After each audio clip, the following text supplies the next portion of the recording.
folks, welcome back. It's another episode of The Lord of the Ring. This is episode 10. It's hard to believe I've been doing it this long. I appreciate everyone still tuning in. I appreciate everyone that's just finding me.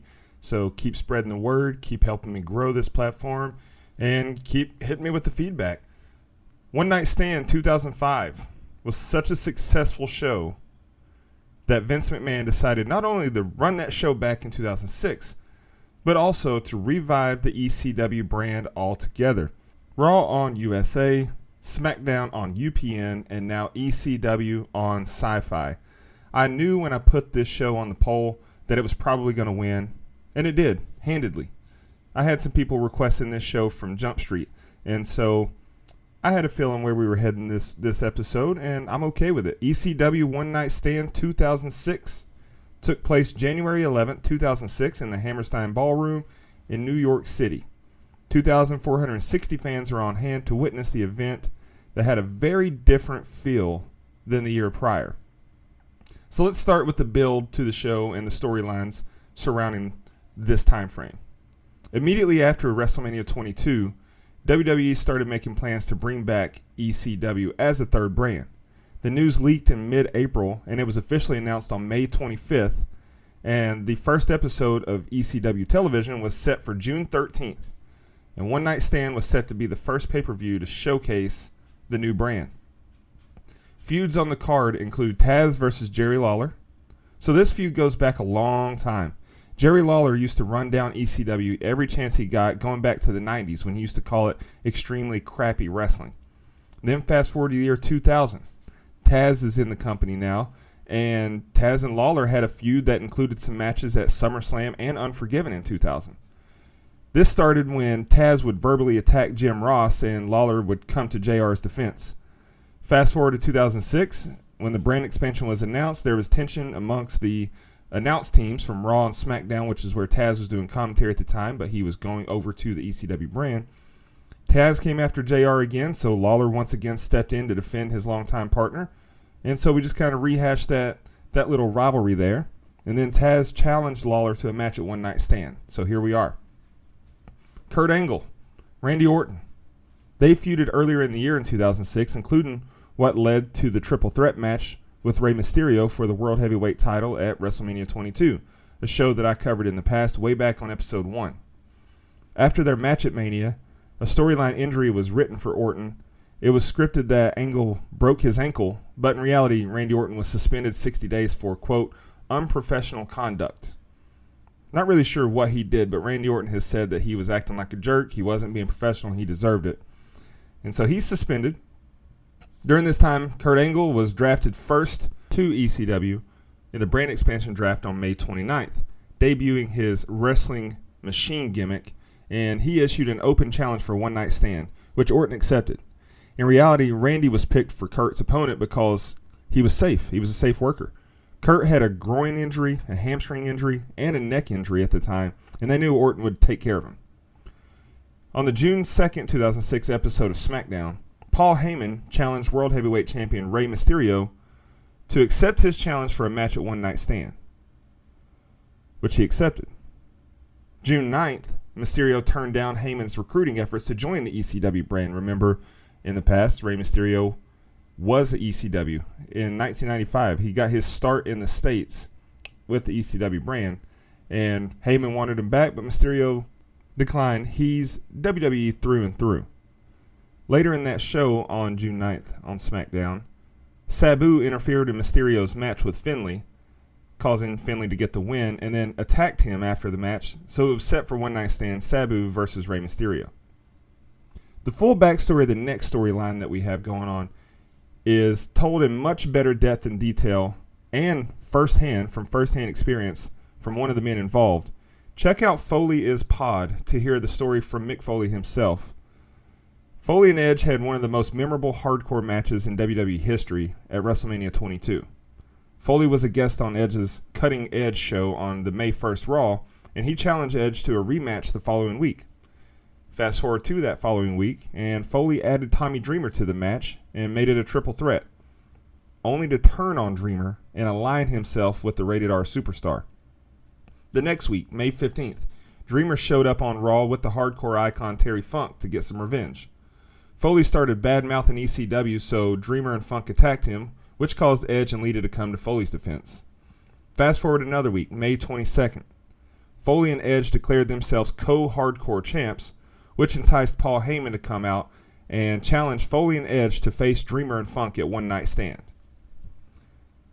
Rob Van Dam won the Money in the Bank ladder match at WrestleMania 22, and on the May 22nd Raw, he announced that he would be cashing in that briefcase at One Night Stand, and he would be challenging John Cena for the WWE title. This was the first time that a Money in the Bank briefcase holder called their shot beforehand. On the June 5th Raw, they had the contract signing, and RVD declared that when he wins, he's renaming the title the ECW World Heavyweight Championship. A brawl broke out with several ECW wrestlers attacking Cena. So that match is set. Now, also during this time, WWE planned a WWE versus ECW head-to-head show.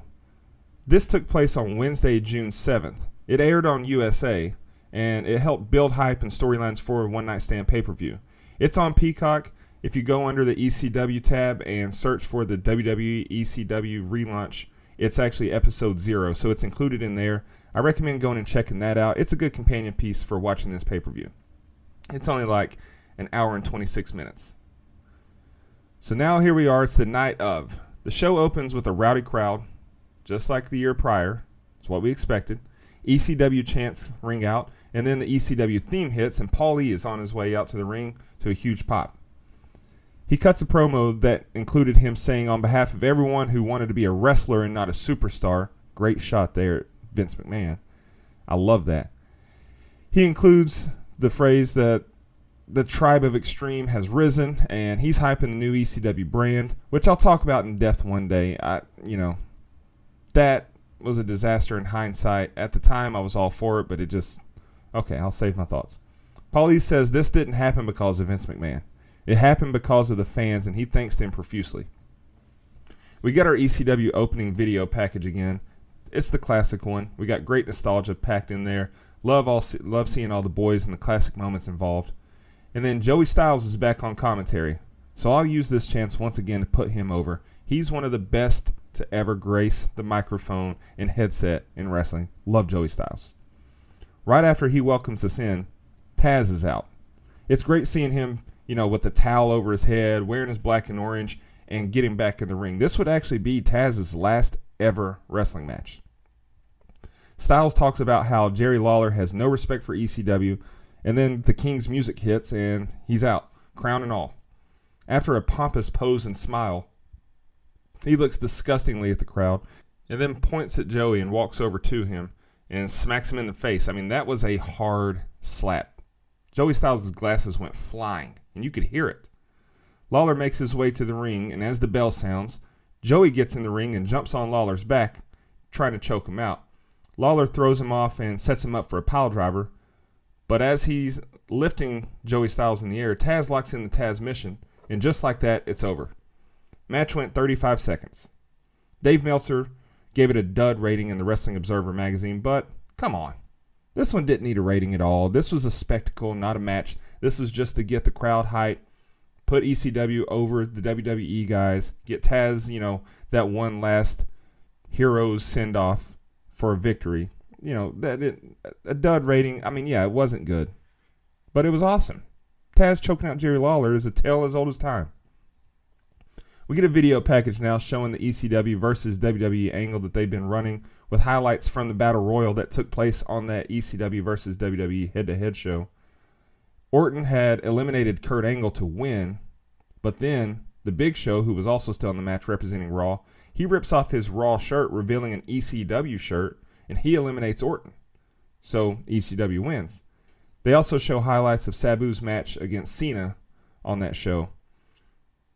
Back to the arena now, and Taz joins Joey on commentary, and Randy Orton is out next.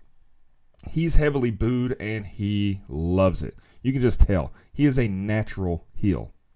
He gets in the ring and hits his pose on the turnbuckle, and pyro falls from the ceiling in the middle of the ring. Commentary puts over how odd that is. Pyro in ECW. If there is any way to make this feel anti-ECW and put your WWE fingerprint all over it. That's it, right off the bat. Kurt Angle's out next, and the fans actually embrace him. I was skeptical about that. If you remember the 2005 show, he was the anti-ECW crusader, talking about how much ECW sucks. It's no secret how he felt in 1996 when he left the show and refused to be shown on it. But now he's a part of the ECW brand. He's not an ECW original, but he's one of them now. He's got the ECW mouthpiece in, and I love this wrestling machine gimmick. It sucks that it was so short-lived. I mean, he was gone from WWE so soon after this. I think he only lasted another couple months with the company before he left. He had the, we'll call them demons flare up. This was during the peak Perk Angle era, if you're familiar with that. So we get some loud F him up Angle, F him up chants, and the match starts. Orton has nuclear heat. The crowd calls him a slang word for a female reproductive organ, and he just smiles. The crowd is honestly too hot for this match. They should have thrown on an original versus original match here, ECW guys only here, because the crowd just didn't want two WWE guys with a WWE style match this early in the show. We've got some wild chants from the crowd in this one. It wasn't a bad match, but it just feels out of place for ECW, and it feels out of place this early in the show. There's some good back and forth between the two towards the end of the match. Orton attempts the RKO a couple times to no avail, and then Angle locks in the ankle lock complete with the leg grapevine, so there's no getting out of it. He gets the submission. Orton taps out. Kurt Angle actually said on his podcast that Randy Orton is a top 2 opponent for him. He loved working with Randy Orton, really put him over, and he said that he's also a top 5 heel of all time. He spoke about how the crowd was not having this match, but Randy just he wore them down. He took his time. He let the crowd get all their stuff out until they were tired of chanting, and then they could have the match they wanted to have. So really cool stuff from Kurt. Check out that podcast as a companion piece as well. This match went 15 minutes, 7 seconds. Meltzer ended up giving it 3 stars. It was okay. I mean, I didn't hate the match. It just, like I said, it felt really out of place at an ECW show this early on compared to what we got at One Night Stand 2005. This match is a perfect example of what's to come. This is a perfect example of the best that WWE's version of ECW would have to offer, because it's not going to get any better than this. It's only going to get worse. Orton really sells the ankle injury after the match. He has to be helped out of the ring and helped to the back from medical personnel. So good job, Randy Orton, selling that. Next, we get a look outside of the building in New York City before we get back to the action. And this is a tag team match with the full-blooded Italians, the FBI, coming out first. You've got Big Guido. He's accompanying Little Guido and Tony Mamaluke, who are actually going to be in the match. And out next is Super Crazy and Tajiri. So basically, they just remixed the match from One Night Stand 2005. Last year, it was Super Crazy, Tajiri, and Little Guido in a triple threat match. And now we're putting the same three guys, but adding another guy and just making it a tag match. I'm fine with that. This match would have been perfect in that Orton Angle slot. The crowd is behind this match 100%. It feels right for an ECW event. And so I just, I would have flip-flopped these two matches. That's okay. That's hindsight bookings 100%. Taz says that he's glad to see Super Crazy left the lawnmower behind. And Joey says, yes, in ECW, we're not going to put our Mexican wrestlers on lawnmowers. Great jab towards the WWE there on commentary regarding the Mexicools gimmick. We get a cool spot on this one where each of the FBI are hung up in the Tree of Woe, and Tajiri and Super Crazy do running drop kicks to them. Super Crazy also does a nice acai moonsault. 2 years in a row that he's had a memorable moonsault at One Night Stand. Last year it was off the balcony, so a little more tame this year, but still cool nonetheless. Commentary got a little loose on this one. Styles says Tajiri's like 5'7" and has size 12 feet as he's delivering some kicks. And Taz says, God bless his wife.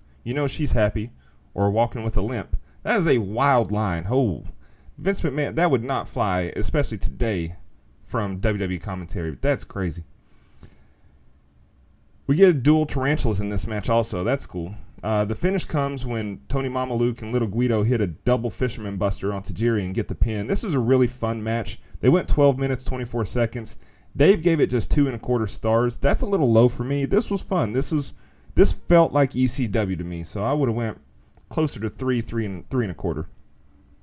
After the bell, the Big Show comes down to the ring, and the crowd goes mild. No reaction. No one cares.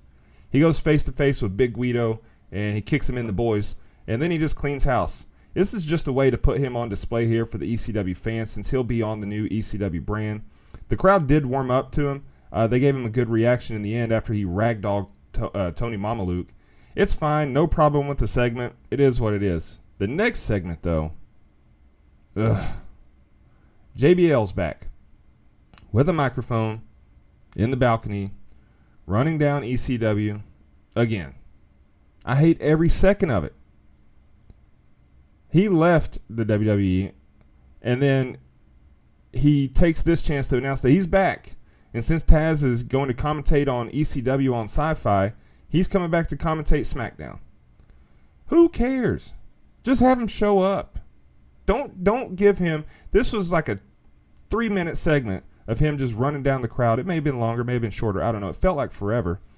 But this is just pointless. This is just Vince's way to stick it to the ECW fans who just want their nostalgia. The next match is announced as being Extreme Rules for the World Championship. Sabu's out first, and he's got a chair in hand. And World Heavyweight Champ Rey Mysterio is his opponent. He's out second, and it's a lukewarm reception for Rey. I think the fans remember last year, and they're still bitter that he's all in on this WWE style, and he's not the Rey of the ECW days. They clashed chairs together a few times at the beginning of the match, and I always hated that spot. It's loud. It's going to get your attention. It makes a spectacle, but it's so dumb. They're just swinging chairs at each other, but they're no intent of hitting each other. They just want to hit each other's chairs to make a lot of noise.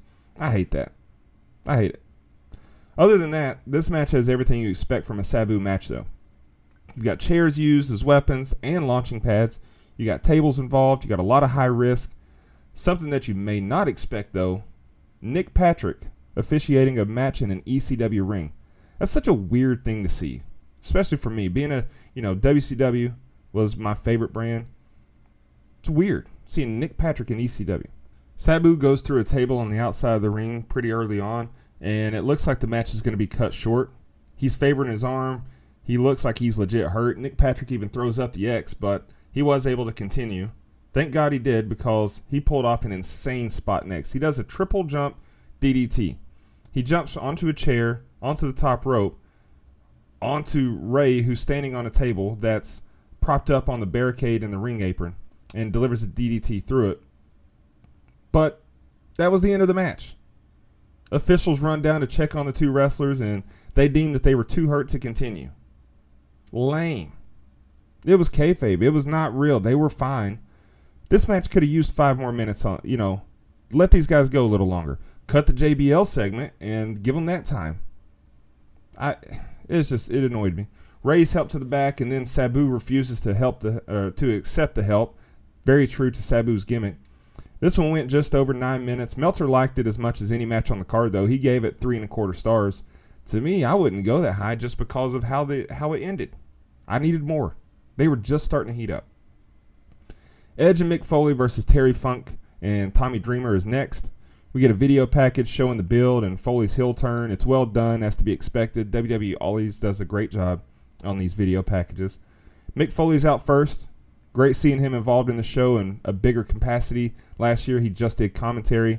He did a decent job, but commentary just never felt right for Mick Foley. He didn't seem natural on it. So it's good to see him involved in a match here. He grabs a mic and cuts a promo consistent with this heel turn. And then he introduces Edge and Lita. Edge and Lita also cut promos bashing ECW and the fans.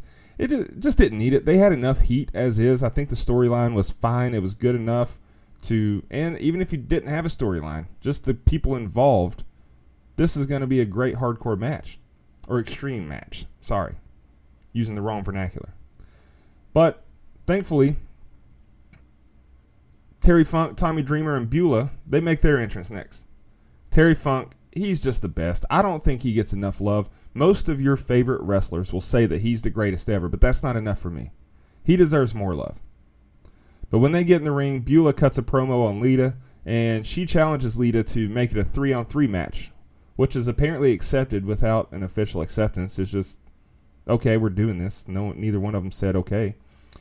The match quickly breaks down. All 4 men are fighting on the outside of the ring. The 2 women just stand on the apron. They don't get involved hardly at all, especially for the first, 3/4 of the match. You got plenty of weapons involved. This one feels like an ECW match. Love it. This match has plenty of memorable and violent spots, including a 61-year-old, I believe, maybe 62, Terry Funk climbing a ladder, and then the ladder getting tipped over and Funk taking a big bump in the ring. Psycho. There's also a sheet of plywood covered in barbed wire that gets used as a weapon. All 4 men get the rough end of it. Mick also wraps his forearm in barbed wire and grinds it into Terry Funk's face, and Terry had to exit the match and be helped to the back. He's yelling about his eye. So now Dreamer and Beulah, they're alone. It's 3-on-2, even though the women hadn't been involved yet. Lita finally does get involved, though. She helps attack Tommy as Beulah just stands on the ring apron looking helpless. Foley pulls out Mr. Sacco and locks the mandible claw on Beulah on the apron. That makes Tommy rush to her defense until the numbers game catches up. Foley applies the mandible claw to him as well. While he's locked in it, Edge hits a spear on Tommy Dreamer. So a lot of action here. Edge manhandles Beulah in a sexually aggressive pump handle position until we see Terry Funk making his way back to the ring through the crowd. He's wielding a 2x4 that's wrapped in barbed wire, and his face is all wrapped up. He's bloodied and battered. Just a great spectacle there. Tommy hits Edge and Foley with a couple of low blows while they're distracted by Funk, and the odds are evened up again. Terry Funk gets in the ring. He cleans house with the 2x4, and then Beulah helps him light it on fire. He hits Mick a few times with it until he knocks him off the ring apron through that barbed wire covered plywood sheet from earlier. The action continues until Beulah and Lita end up getting into a classic ECW cat fight. You'll never get tired of hearing Joey Styles yell cat fight. Dreamer ends up hitting Lita with the Death Valley driver, and then Edge spears Beulah and pins her in a very sexually suggestive manner, and that's how this one ends. This match was awesome. It went 18 minutes, 45 seconds. Now, I couldn't find a star rating from Meltzer when I threw it in the Google machine, but Conrad Thompson said on Foley's podcast that Dave ended up giving it 2.5 stars, so I'll trust Conrad. 2.5 stars from Meltzer. That's too low. This match was awesome. It had your drama. Now, was it a wrestling clinic? No. But it had everything that you would want from a hardcore match featuring hardcore icons. Mick Foley, Terry Funk, ECW Arena. Beulah's involved. Lita's involved. Edge earned his stripes at WrestleMania, but he continued to show those stripes here. I liked it. Probably my favorite match on the card. But that could also be because I'm biased towards Terry Funk. After the match and seeing everyone bloodied and trying to leave ringside, we cut to backstage. We see John Cena. He's standing with the title up against the wall, looking all cool. And then we cut to Rob Van Dam. He's shadowboxing to warm up. And then Joey and Taz hype their match some more. But that's not yet. We're not there yet. Because next we have Balls Mahoney's music hitting, and he's set to face his former tag team partner, Masato Tanaka. They won the ECW tag team titles back at November to Remember in 1998 by defeating the Dudleys. It was their only title defense. They weren't partners for long, but they were partners. Tanaka and Mike Awesome tore it up at One Night Stand 2005, so Balls has his work cut out for him if he wants to match that match from last year, but they don't do it. They fall short. It's not a terrible match, I don't think, but there's no real drama built. The finish was just a chair shot to the head from Mahoney for the pinfall. Now, it was a vicious chair shot, don't get me wrong, but when you've been desensitized as an ECW fan, especially after seeing the match we just saw, it just felt like a weak finish. Meltzer wasn't a fan. He gave the 5-minute match a 1.25 stars. That's probably right. All right, now it's main event time. We get a video package showing Rob Van Dam winning the Money in the Bank and announcing his cash-in. Before the match, Eugene's music hits, because nothing says ECW like Eugene, right? He comes to the ring and he cuts a promo saying he loves ECW. This is just terrible with a capital T. He reads a poem that, makes a lot of references to different ECW personalities, but it's stupid. Then we hear Sandman's music hit, and camera tightens in on his face, and he looks pissed. He's ripping a cig. He comes through the crowd chugging beer. While it's not as awesome as his entrance at One Night Stand 2005, it's still great seeing Sandman, do his entrance, coming through the crowd, drinking the beer, posing with the fans. I'm glad he was involved. I'd rather have had him in a match than this segment, but I'll take what I can get, I guess. He cracks Eugene with the kendo stick a few times, makes him beg, continues to beat him with the kendo stick, ends up chasing him to the back. Then he comes back out on the stage and chugs another beer and poses for a while. Honestly, it was just a very pointless segment, just a way to get Sandman over, but he doesn't need to get over. He's the Sandman. He's eternally over with the ECW crowd. Should have given him a match. Give him a match. Just Incredible is, he comes out later at the end of the show. He's dressed. I would have rather seen Just Incredible versus the Sandman in a 4-minute match than this segment and the JBL segment.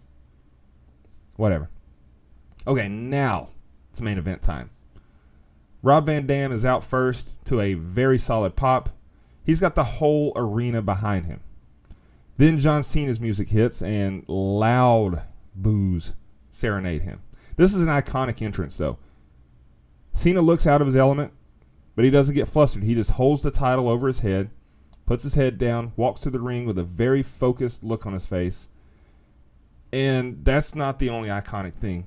When he gets in the ring, we see a sign that says, it's a banner hanging over the balcony that says, if Cena wins, we riot. That's awesome. And then John Cena takes his shirt off, throws it into the crowd. We've seen him do that thousands of times. But they throw it back. Not once, not twice, 5 times. He throws this shirt into 5 different sections of the audience, and the crowd throws it back 5 times. That's hilarious. That's awesome. Loud FU chants ring out as the bell sounds, or FU Cena chants ring out as the bell sounds. This is a hostile away game environment for John Cena. They do not let up. They're on Cena's case from start to finish. This match has great drama built in. Both guys, get their spots in, get their stuff in. Very good drama all the way throughout. Deep into the match, John Cena gets frustrated with the ref for calling a rope break and just decks him. So we've got no ref for a while. Cena then attacks RVD with the ring steps, and Nick Patrick runs in to take over ref duties. Cena pins RVD, but he's able to kick out at 2. Cena then hits an attitude adjustment on RVD from the ring over the top ropes to the floor, and out of nowhere, a guy climbs into the ring wearing a long coat and a motorcycle helmet, and he spears John Cena through a table that's set up in the corner. And then he decks referee Nick Patrick. He takes off the helmet and reveals that it's Edge. I am not sure why he had to wear the helmet at all if he's just going to take it off and reveal who it was. If you want to build some mystery in it, have that go on for a couple episodes of ECW and then let it reveal to be Edge. But he revealed it immediately. There's no point to it. Also, this spear was awful. Edge has got a great spear. You put his spear up there with Goldberg. Bobby Lashley's got a great spear. Braun Breaker's got a great spear. But this spear was awful because as he speared him, he turned and he took the damage to the table. He's the one that went through it, not Cena. Oh, well. RVD then hits a 5-star frog splash, and it is a beautiful 5-star frog splash, rotating his body in the air to hit him correctly. But there's no ref. So what happens next? Paul Heyman runs in, and he counts to 3, and that's the match. He's an ECW official, so he has that authority. We've got a new WWE champ. Rob Van Dam has said multiple times that this is his favorite match of his career, not just because of the match, but what it meant. This is a big moment. This is the relaunch of ECW. It's back, and it's a legit force. They've got the title. After the match, the Big Show runs into the ring, but by the time he gets there, Rob Van Dam's already gone. He's up through the crowd, so I'm not sure if Big Show missed his mark and he was late or what, because it looked like, the way it was shot, it looked like Big Show was coming in to attack RVD, but then the ring fills up with other ECW talent, and RVD makes his way back to the ring to celebrate with him. So it wasn't an attack from Big Show, but that's what it kind of looked like to me. But RVD's back. He's celebrating with them. It's not quite the celebration they had a year prior, but it's still cool nonetheless. Like I said, you can see Just Incredible in the ring and some other guys that weren't used on the show, but it's cool. The match went 20 minutes and 40 seconds, and Meltzer ended up giving it 3.25 stars. So this match, along with the Sabu and Rey Mysterio match, are the highest rated matches on the card with 3.25 stars from Dave Meltzer. Now, it wasn't the fairy tale that we wanted for Rob Van Dam. He was the double champ for a while, WWE champ and ECW champ, but on the July 3rd episode of Raw, he would drop the WWE title. And then the next night on July 4th episode of ECW, he lost the ECW World Heavyweight Championship to The Big Show after Heyman turned on him. Later that night on WWE.com, Heyman suspended Rob Van Dam for 30 days without giving a reason. But really, it's because Van Dam was suspended for 30 days because on July 3rd, RVD and Sabu were pulled over in Ohio, and they had a lot of drugs on them. 18 grams of marijuana, 5 Vicodin pills, drug paraphernalia, 9 tablets of Teslac. So they're suspended. Rob Van Dam was forced to drop the titles. And yeah, that's not the fairy tale that we wanted to come from this big moment for Rob Van Dam. All right, that's the show. So let's get into our fun part. The RVD 5-star moment. How could it not be RVD winning the title? He hits a beautiful 5-star frog splash. It's a huge moment for ECW. It's a huge moment for Rob Van Dam himself. So finally, 10 episodes in, our RVD 5-star moment goes to RVD himself. The whole effing show, Rob Van Dam. Our Shockmaster moment. Oh man, there was a couple things that were shockingly bad on this one. The JBL promo, I hated every minute of it. But honestly, the Eugene. Because Eugene's character is so cringeworthy in 2023. Looking back, it was funny at the time. Yeah, it was comedic relief. But we wouldn't be able to get away with that today. And also, it was stupid. We didn't need Eugene to come out there and cut a promo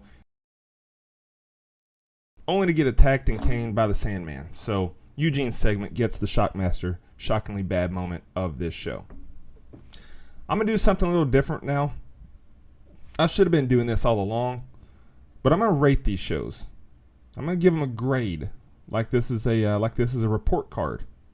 One Night Stand 2005, that's an absolute A+, no questions asked from me. The nostalgia hit, the timing was right, everything was perfect about it, and it was supposed to be a one-off. We thought it was going to be a one-off, so it felt special. 2006 was still solid. It still hit on my nostalgia, but it just wasn't the same. It felt too much like a WWE show. It just wasn't as good as 2005. Didn't have as many big moments, not as many people involved. There's so many big names missing. So I still enjoyed it, but I'm going to give this show a B- overall.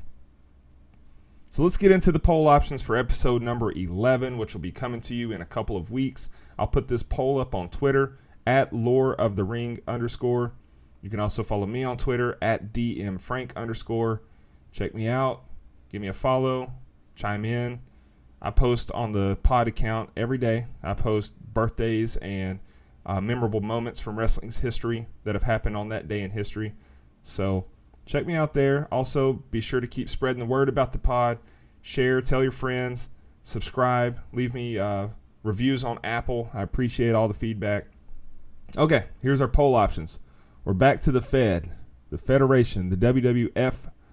Well, all these are WWE except for one. So WWE, we'll say. First option, Money in the Bank 2013. This year is the 10-year anniversary of the show. Some card highlights are, we've got 2 Money in the Bank ladder matches for Raw and SmackDown. You've got Alberto Del Rio versus Dolph Ziggler for the World Heavyweight title. You've also got John Cena versus Mark Henry for the WWE title. Poll option number 2, Great American Bash 2008. This is the 15-year anniversary of this show. Some matches include Shawn Michaels versus Chris Jericho, CM Punk versus Batista for the World Heavyweight title, JBL versus John Cena in a New York City parking lot brawl, and Triple H versus Edge for the WWE title. Poll option number 3, Bad Blood 2003. This is the 20-year anniversary. Highlights of this show include Goldberg versus Chris Jericho, Ric Flair versus Shawn Michaels, Stone Cold versus Eric Bischoff in a redneck triathlon, and you've also got Triple H versus Kevin Nash in a Hell in the Cell match for the World Heavyweight title with Mick Foley as the guest referee. And lastly, poll option number 4 is the 25th anniversary of Fully Loaded in Your House from 1998. Match highlights are X-Pac versus D'Lo Brown, Owen Hart versus Ken Shamrock with Dan Severn as the special referee in a dungeon match, The Rock versus Triple H in a 2 out of 3 falls match for the Intercontinental title, and Stone Cold and The Undertaker taking on Kane and Mankind for the tag team titles. So 4 solid options there. Be sure to look out for that poll. I'll probably post it on Monday, July, was that 17th? So be on the lookout for that. And with that, ECW One Night Stand 2006, it's down for the 3 count. Thanks for tuning in. So long from the Volunteer State.